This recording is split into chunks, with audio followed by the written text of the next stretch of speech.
Oke, kali ini kita bikin video lagi di Talk on Love. Kali ini akhirnya kesempatannya bisa nih ngobrol sama Wawa. Hai. Assalamualaikum Wawa. Waalaikumsalam. Oh ya Allah, ini perempuan paling solehah di judul ini. Selamat menunaikan ibadah puasa. Wawa nih, ini kita langsung aja karena sebenarnya kita lagi syuting. Habis itu kita harus ngobrol-ngobrol. Tapi ada satu dari Wawa yang menurut gue paling menarik menurut gue. Apa? Lo menjalankan syuting itu sambil mempunyai kehidupan lain yaitu bersekolah. Sebagai mahasiswa. Sebagai mahasiswa. Wawa itu sekarang lagi ngambil S2. Betul. Psikologi profesi, klinis.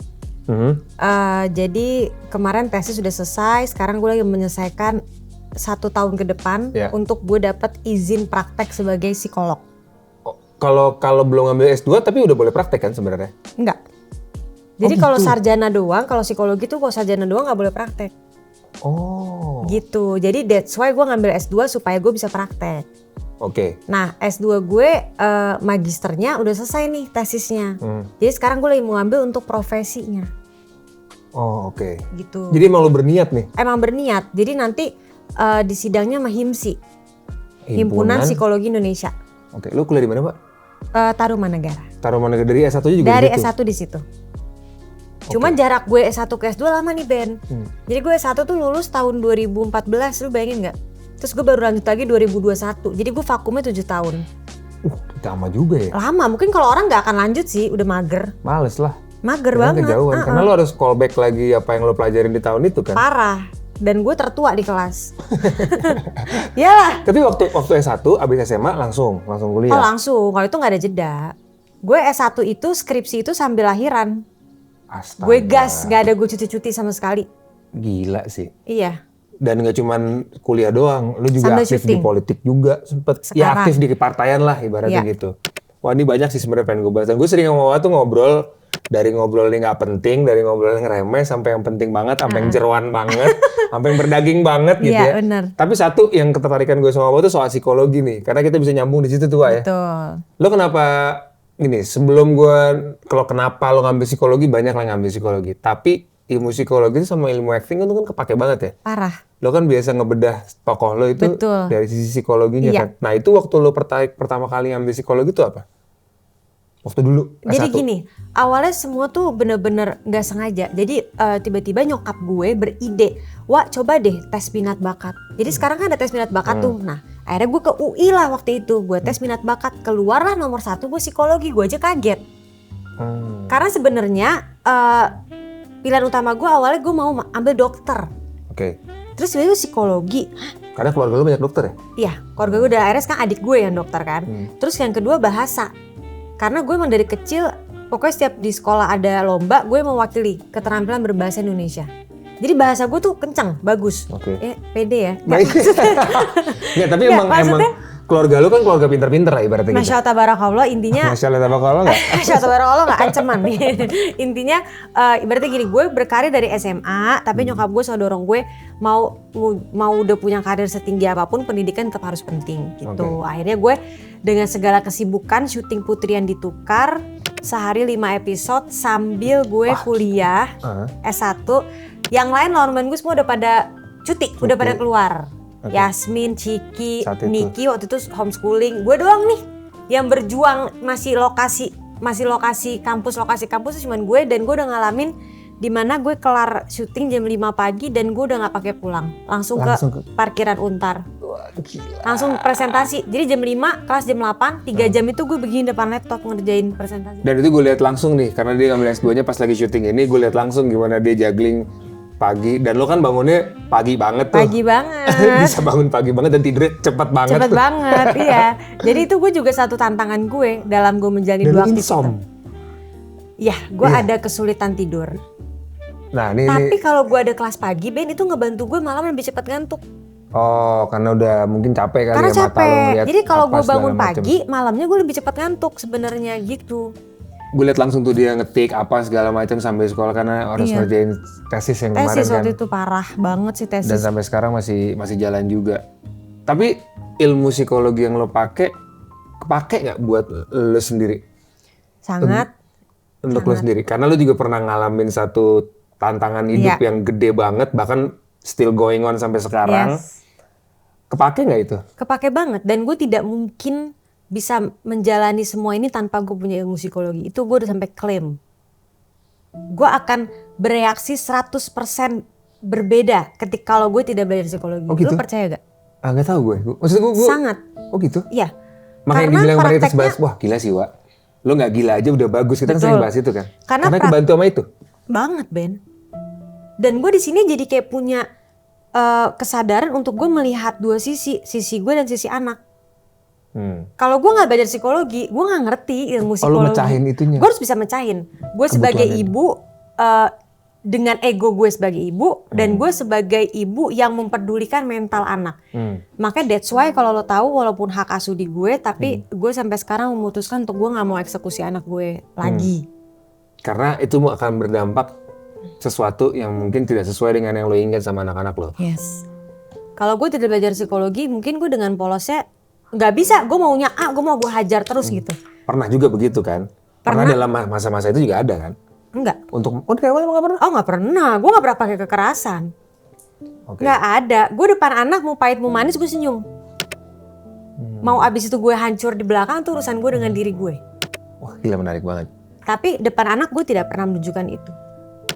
Nah, ketertarikan lo untuk ngambil S2 ini agak termotivasi karena lo mengalami itu atau enggak? Jujur ya. Di satu sisi gue mengalami apa yang gue alamin dan menjadi motivasi kayak banyak juga yang bisa gue bantu ya kalau gue lebih mendalami ilmu ini. Poin kedua, gue merasa Tuhan itu kayak ngasih gue waktu untuk gue sekolah. Karena sekarang kan gue anak gak sama gue kan. Iya. Jadi gue sehari-hari nih berasa gadis aja gitu. Ngerti gak lo? Gue bawa diri gue aja sendiri. Gue belum nikah lagi, anak gak di gue. Jadi gue syuting, ya udah syuting ke lokasi. Nah terus kenapa ya nggak gue pergunakan waktu ini untuk sekolah? Jadi gue merasa kayak Tuhan ngasih gue kesempatan kedua untuk gue bisa sekolah, belajar lagi. Dan mungkin bisa jadi manfaat buat orang lain gitu kan? Insya Allah itu tujuan gue sih.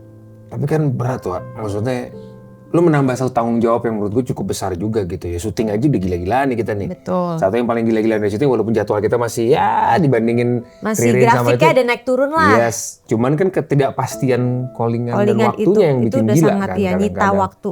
Lo nambah lagi nih satu tanggung jawab lo Iya. untuk kuliah dengan segala macam tugas-tugas. Gimana lo berkomitmen dengan... Itu gue komitmen namanya. Jadi gue sama nyokap gue udah ditekenin ya sekarang gue punya 2 tanggung jawab, ya gue udah harus siap mental gak tidur. Nah, Gitu, udah harus jalanin, hadapin, kelarin gitu. Makanya tesis gue alhamdulillah kelar tepat waktu. 1 semester kelar. Padahal sambil ini loh, orang gue sidang di tengah syuting. makanya itu dia. Tapi satu yang jadi ini kalau sekarang kita bisa ketawa-tawa nih. Tapi kalau aslinya nih orang ini dia bukan 24/7 happy go lucky person, ngerti gak? 24/7 lagi gue bilangnya. Nggak orang yang setiap waktu itu happy selalu. Nggak. Ada moodnya tuh bener-bener, bahkan most of the time lo Iya. Jadi- Gue lebih ke butuh waktu sih. Orangnya lebih butuh adaptasi. makanya itu kan pasti juga jadi tantangan sendiri. Oke, kita syuting dulu tapi balik lagi ya. Baik ya. Oke Kita tag lanjut lagi. ya.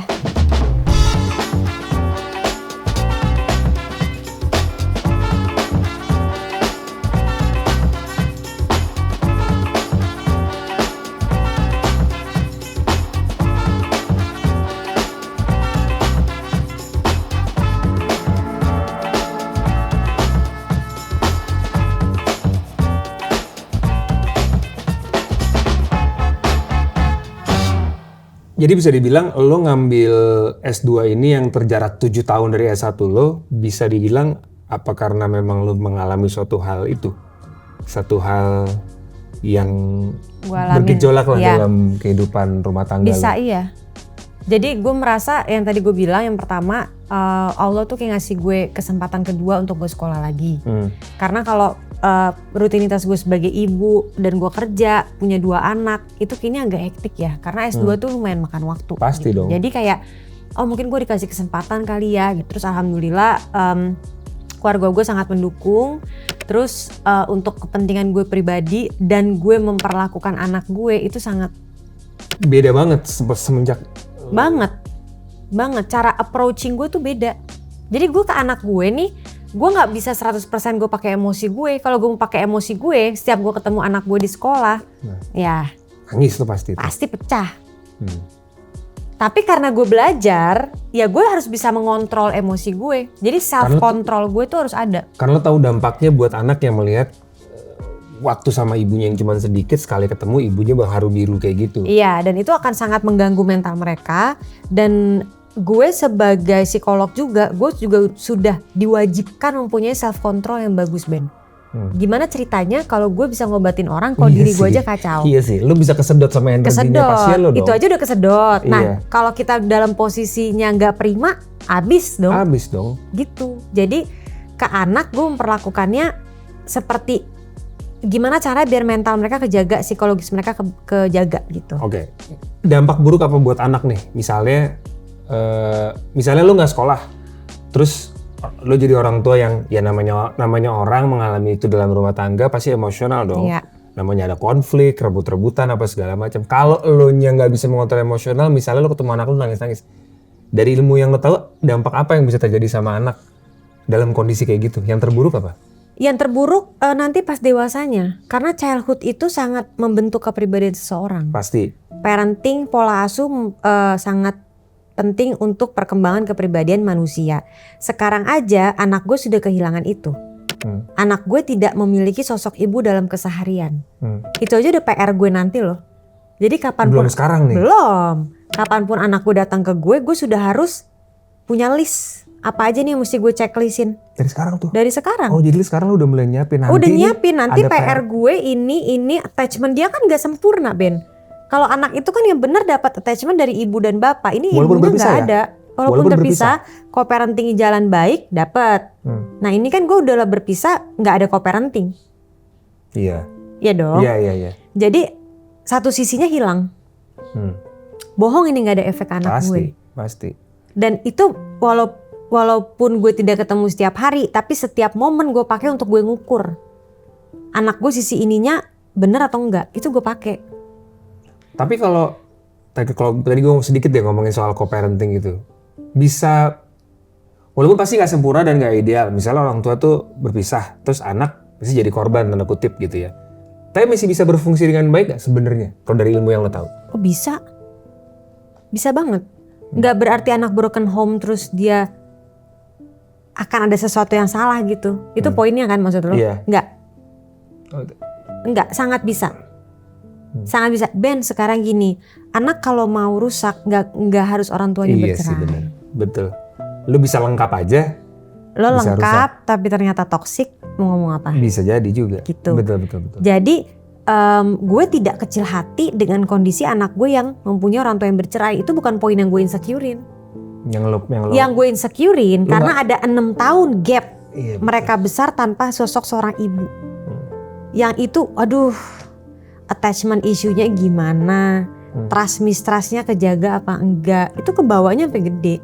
Jadi sekarang yang lo lebih fokus itu bukannya betapa namanya orang berpisah dan mengalami konflik dalam rumah tangga yang cukup besar gitu kan, apalagi dengan posisi lo as a public figure, dampak itu, lo lebih khawatir soal apa yang nanti lo akan hadapin sama anak lo ya, karena peran ibunya sedikit dibandingkan betapa sakit hatinya lo dengan betapa kesulitannya lo dengan kondisi seperti ini. Iya.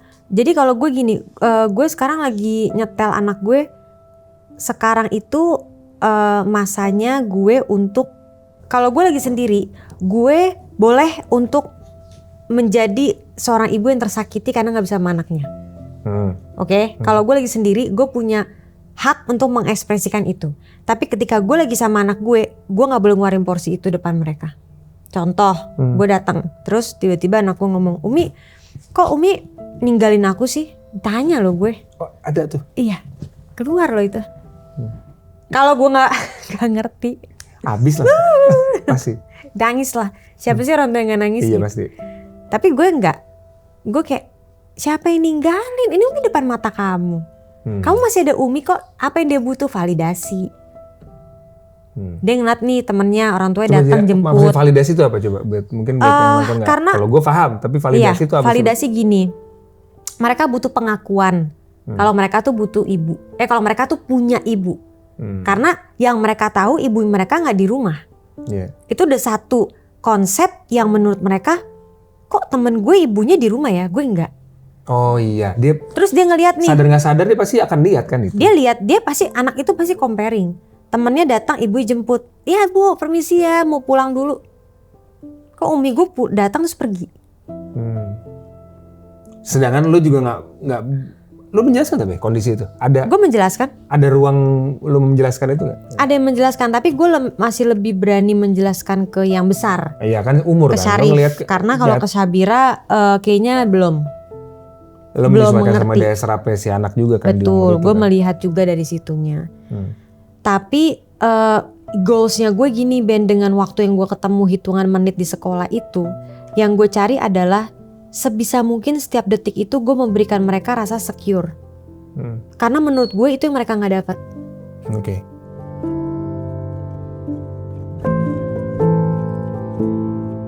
Kalau misalkan, orang tua tuh stres lu nggak bisa sama anak, jangan ributin anaknya doang kalau cerai. Orang tua lu juga lihat orang tua, sisi psikologis orang tua tuh seperti apa. Dan di Indonesia itu sudah wajib, karena di negara lain sudah seperti itu.